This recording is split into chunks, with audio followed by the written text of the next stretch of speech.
Most people lose before they start. Most people don't lose because they aren't talented. They don't lose because they aren't capable. They lose before they even start. They lose in their mind. They lose in the moment they look at the mountain ahead and decide it's too high. They lose when they imagine the pain of the climb and choose comfort instead. They lose when they talk themselves out of greatness before they ever take the first step. Most people don't actually lose when the game starts. They lose long before that. They lose in silence, in their own mind, in the private moments where no one is watching and no one is judging them except themselves. They lose in the decision they never make. They lose in the first step they never take. The world thinks losing happens on the court, on the stage, in the spotlight, but the truth is losing happens in the shadows, in hesitation, in doubt, in fear.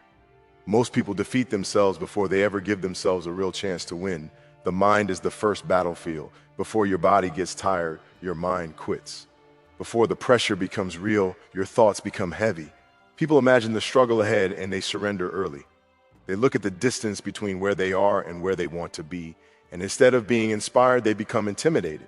They start measuring the work, calculating the sacrifice, thinking about how hard it's going to be, and they decide it's easier not to begin at all. That's the quiet collapse. That's the moment the dream dies, not with failure, but with avoidance. Most people don't fear work. They fear what the work might reveal. They fear that they'll try and still not be enough. They fear that they'll put everything into something and come up short.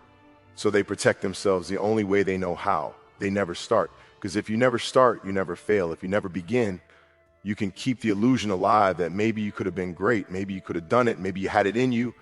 But the truth is, potential without action is nothing. It's just a story people tell themselves to feel better about staying comfortable. Comfort is the greatest enemy of greatness. Comfort whispers that you have time. Comfort tells you to wait until tomorrow. Comfort convinces you that you need to feel ready first.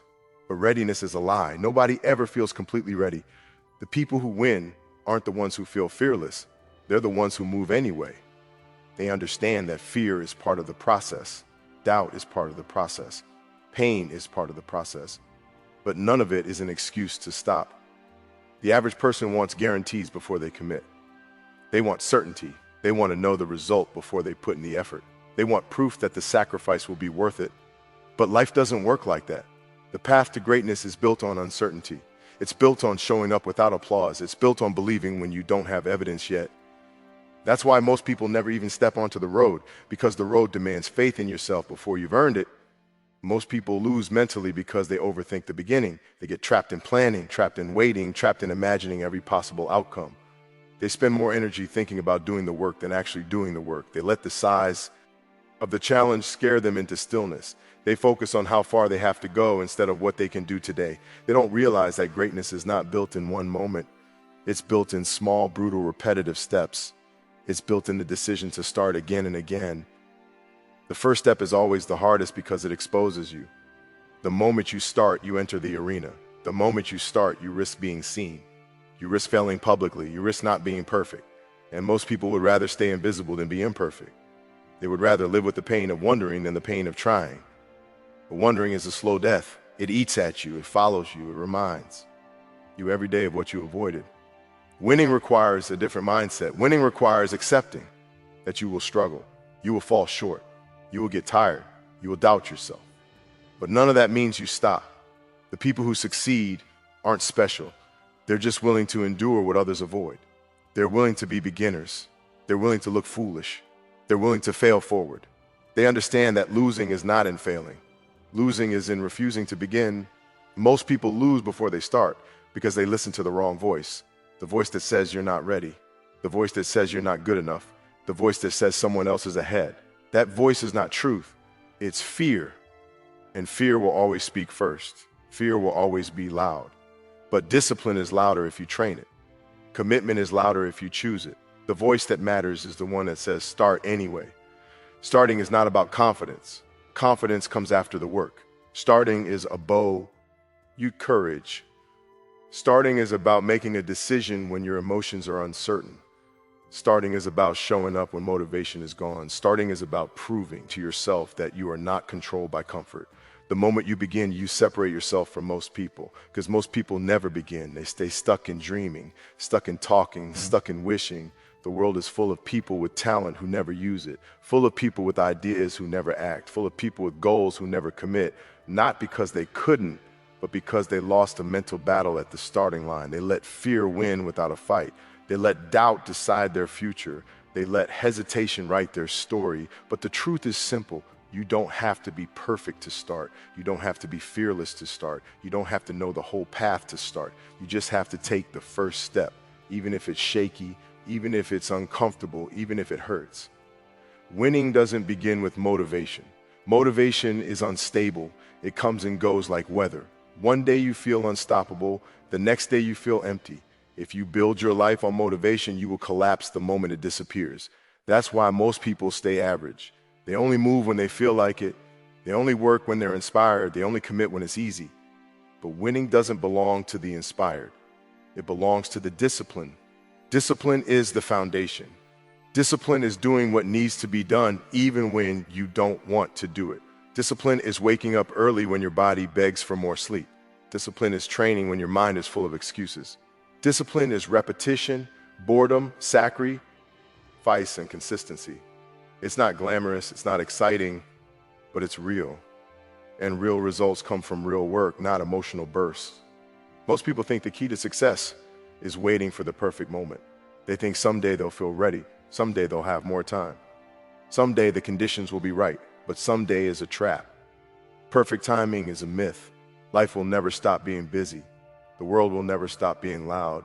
The obstacles will never disappear. If you wait for the perfect moment, you'll be waiting forever.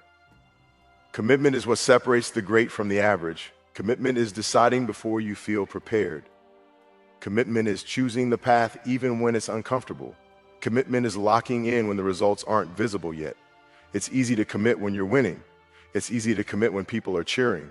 The real test is commitment in silence, commitment in struggle, commitment when no one is watching. Winning begins the moment you stop negotiating with yourself. Most people live in negotiation. They bargain with their potential. They say, I'll start tomorrow, I'll do it later, I'll go harder next week. And every time they delay, they weaken their own word. They teach themselves that they can't be trusted. They become a person who talks more than they act. Discipline is self-respect in action. It's telling yourself that your goals matter more than your comfort. It's proving that you are serious. Because the truth is, everyone wants the reward. Everyone wants the victory. Everyone wants the respect. But very few want the process. Very few want the lonely mornings, the sore muscles, the repetition, the sacrifice. People want the trophy. They don't see immediate results. They start strong, then disappear. They want proof too soon. But discipline doesn't need proof. Discipline is faith in the process. Commitment is believing that the work is doing something even when you can't see it yet. Every champion was once unknown. Every winner was once a beginner. The difference is they didn't wait for motivation. They didn't wait for perfect timing. They committed and they stayed committed. They built discipline like a weapon. They sharpened it daily. They understood that the mind must lead the body, not the other way around. Winning begins when you decide that excuses are no longer acceptable. Winning begins when you decide that your comfort is not more important than your future. Winning begins when you stop waiting and start working. Not when it feels good, but when it feels necessary. Not when you're inspired, but when you're tired. Not when the conditions are perfect, but when the moment demands action. The real battle is never out there. It's never just the opponent in front of you. It's never just the circumstances, the pressure, the competition, or the environment. The real battle is internal. The real battle is against excuses, comfort, and the fear of starting. That's where most people lose, not because they aren't capable, but because they allow the easiest voice inside them to take control. Excuses are seductive. They sound reasonable. They sound logical.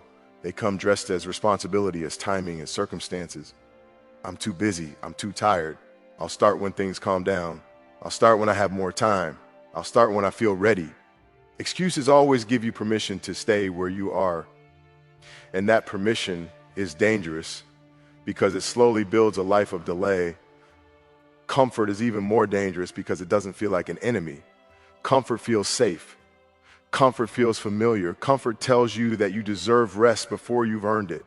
Comfort tells you that one more day won't matter. Comfort tells you that staying the same is fine. But comfort is a trap. It keeps you soft, keeps you average, keeps you from discovering what you're actually made of. The fear of starting is what feeds both excuses and comfort. Starting is intimidating because starting means stepping into the unknown. Starting means exposing yourself. Starting means admitting that you're not there yet.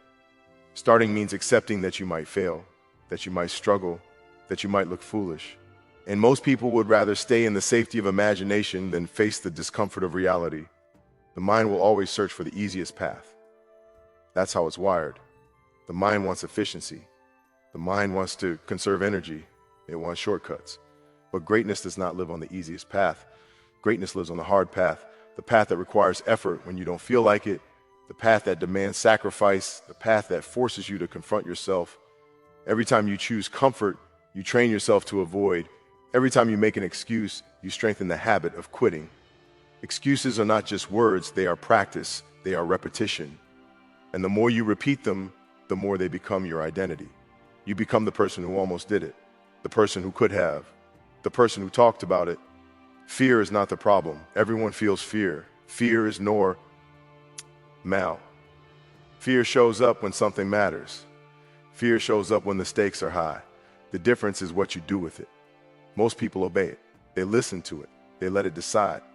Winners acknowledge fear, then move anyway. They understand that courage is not the absence of fear. Courage is action in the presence of fear. Starting is the first act of courage. Starting is saying, I don't need certainty to move.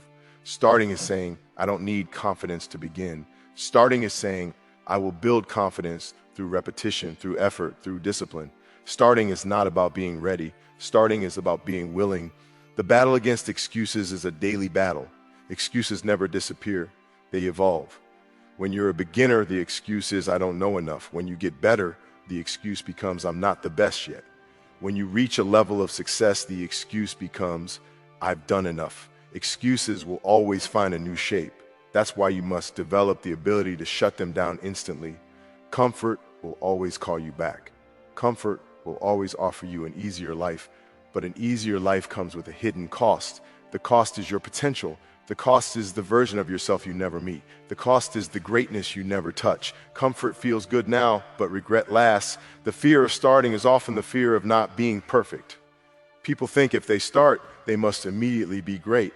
But mastery doesn't work that way. Greatness is built through ugly beginnings, through mistakes, through learning, through repetition, through failure. The people who win are not the people who avoid failure. They are the people who use it.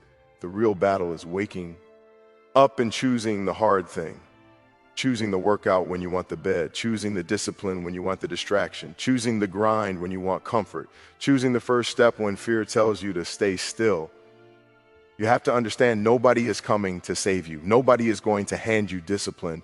Nobody is going to remove your excuses. Nobody is going to do the work for you. This is personal. This is internal. This is you versus you. The strongest person in the room is not always the most talented. It's the one who can control their mind, the one who can silence excuses, the one who can embrace discomfort, the one who can start even when everything inside them resists. Your future is decided by what you do when you don't feel like it. Your future is shaped by the moments when comfort is loud and discipline must be louder. Starting is not a one-time event. Starting is a lifestyle. Starting is choosing growth over ease again and again. The real battle is not against the world.